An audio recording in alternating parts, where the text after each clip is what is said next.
finir, on va rester à Paris et on va vous faire découvrir un art martial égyptien, le tahtib. Cette discipline était pratiquée à l'époque des pharaons et est devenue avec le temps une danse folklorique avec des bâtons. C'est Adel Boulad, un professeur d'arts martiaux égyptien, qui l'a remis au goût du jour et ouvert aux femmes.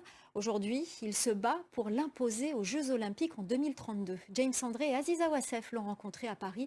Voici leur reportage. Ils combattent comme les soldats de Pharaon, il y a 5000 ans. Le tatib ou bâton de combat égyptien a longtemps été pratiqué comme une danse folklorique.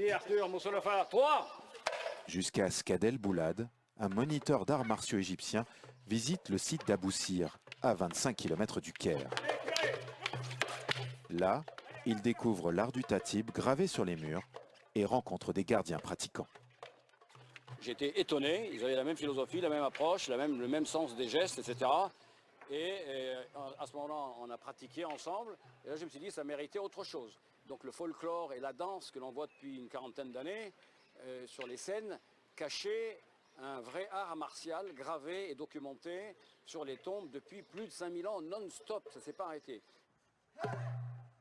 Adel Boulad s'est ensuite mobilisé pour refaire du tatib un sport de combat, avec des règles précises.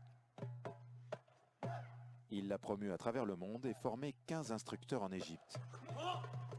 Il l'a également ouvert aux femmes. On n'a pas de protection physique voilà, comme au taekwondo ou autre. Et c'est la première chose qu'on apprend, c'est à retenir nos coups tout en s'amusant et en étant puissant.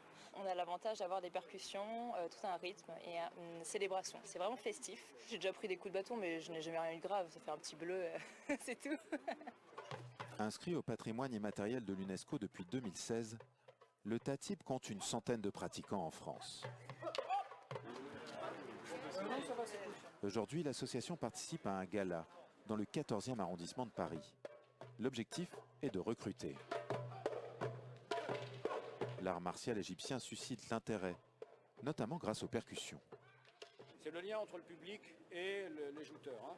Donc ça parle, on parle au jouteur et on le relie au public. Hein.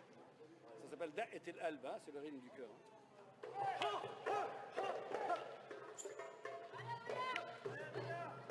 Donc il y a une partie au début qui est codifiée, on fait une série de gestes qui sont connus des deux, et très vite on passe dans une partie complètement libre, où on va garder un peu l'esprit de ces mouvements qu'on a fait avant, mais en faisant, le but étant de toucher l'adversaire librement.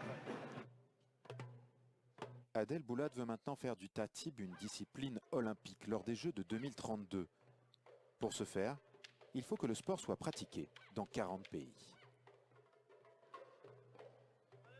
Voilà, c'est la fin d'Express Orient. Restez avec nous, l'info continue sur France 24.